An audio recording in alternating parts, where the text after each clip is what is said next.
There was a boy, a young bachur, 16, 17, who wanted to ask the Chafetz Chaim a question. He traveled for 2 weeks.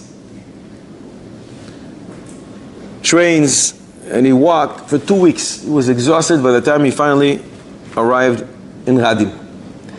It was already late night. And Chafetz Chaim's son-in-law, Tzvi Hirsch Levinson, met him. He was the menahel of the yeshiva in Radin. And he says, "What are you doing here?" He says, "I wanted to ask the Chafetz Chaim a shayla." He says to him, "So come over to my house, give you something to eat, you'll go to sleep. Tomorrow morning you'll daven shachis, give you something to eat, pas shachis, and then you go into the kohen agodol me'echav. Go to the Chafetz Chaim and ask him your shayla." Givaldik. He takes him home, he gives him something to eat, and he makes the bed.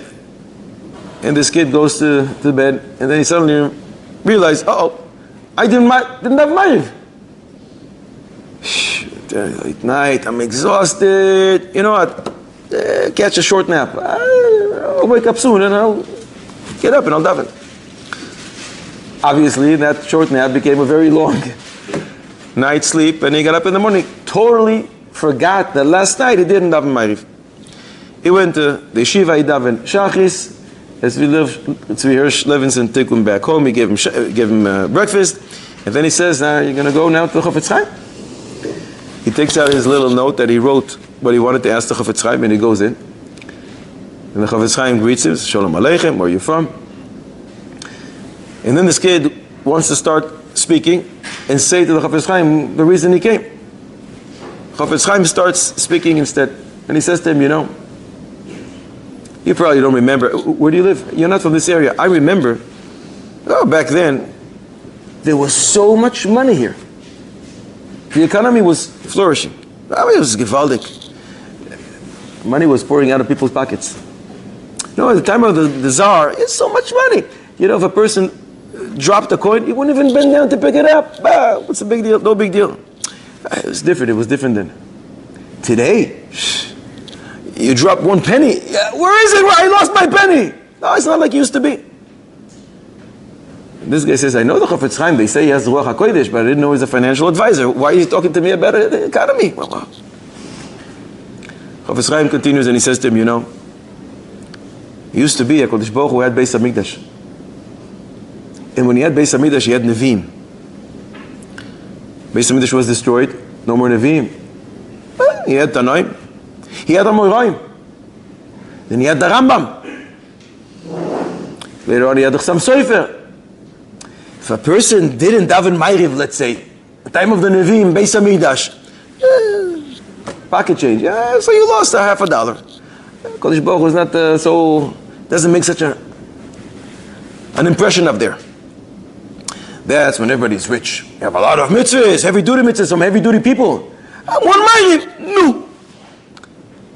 Later on, today, when Kodesh Baruch Hu doesn't have Tanaim and not Amoraim, he doesn't have the Rambam, doesn't even have some Sefer. Do you know what every Ma'ariv does upstairs? Woo-woo. And the boy thinks, I knew he had Ruach HaKodesh. I didn't know to what degree. This is so true. We are midgets. Midgets, they're small. But every mitzvah that we do today has much more weight than it did back then. Because they're giants of giants, so a small little Ma'ariv, that it's not even a choiva, shoes that we accepted on ourselves. Back then, maybe, didn't count for so much compared to everything else that you used to do. Today, we are poor, like the Chafetz Chaim described. And it's been already 100 and something years since he described that. It's not just a Ma'ariv. It's every little tiny mitzvah that we, small mitzvah.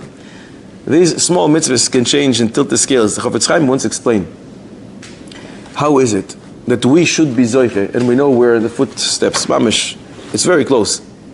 How is it shaykh? The Tanaim were not zoiche. The Amoraim weren't zoiche. The Arizal was not zoiche. So we're going to be zoiche. How is it possible? The Chafetz Chaim explained, they already filled up the sack full of mitzvahs. Now all that's left to really make it full is a few more crumbs. Crumbs we can also do. No big deal.